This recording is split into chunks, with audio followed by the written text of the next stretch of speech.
We have team coverage for you of the presidential election from Washington, D.C. to Delaware, but we begin with WGN political reporter Taman Bradley from our nation's capital. Taman?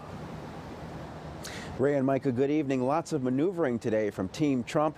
They're sending in their lawyers, even as their path to victory shrinks. Today, as key states counted votes, President Trump questioned the integrity of the election. He fired off a series of tweets that Twitter labeled as disputed or misleading. They are finding Biden votes all over the place. Pennsylvania, Wisconsin, and Michigan, the president wrote. How come every time they count mail-in ballot dumps, they are so devastating in their percentage and power of destruction? It's a double down of the strategy the president started overnight when he claimed victory and alleged the election would be stolen. This is a fraud on the American public. This is an embarrassment to our country. We were getting ready to win this election. Frankly, we did win this election. The president said he would petition the Supreme Court to end the counting of ballots, and the Trump campaign said it will request a recount in Wisconsin. Also, they said lawsuits will be filed to stop the counting of ballots in Michigan and Pennsylvania. The suits are demanding better access for campaign observers to locations where ballots are being processed. President Trump has won Pennsylvania.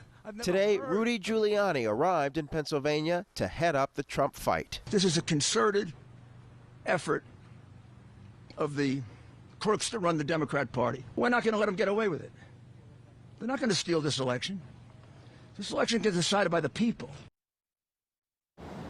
And just within the last half hour, we got another tweet from President Trump. We'll put it up on the screen for you. He was questioning his campaign's legal strategy. He said, our lawyers have asked for meaningful access, but what good does that do? The damage has already been done to the integrity of our system and to the presidential election itself.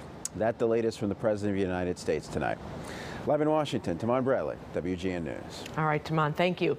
Joe Biden also striking an optimistic tone after both Wisconsin and Michigan have been called in his favor. The former vice president speaking briefly near his home in Delaware late this afternoon. And WGN's Jackie Bang now joins us live from Wilmington with more on that. Jackie?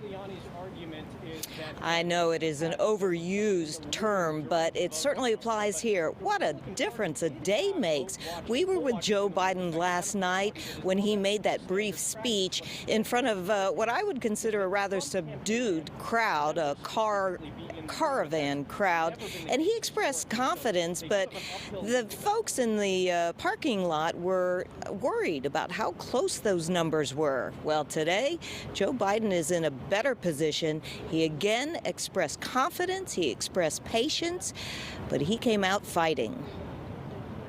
I'm not here to declare that we've won, but I am here to report when the count is finished, we believe we will be the winners.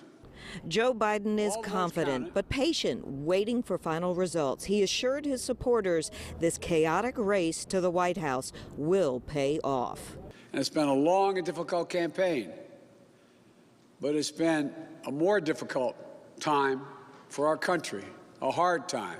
Biden says once finalized, he will put the harsh rhetoric to rest.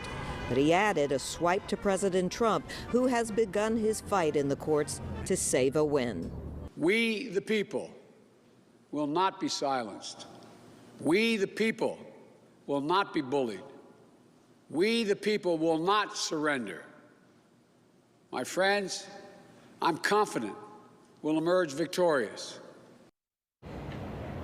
And, you know, he has said this several times, that it is not the president who decides the election, it is the voters. So he is so very close, but we have to sit and wait. Live in Wilmington, Jackie Bang, WGN News.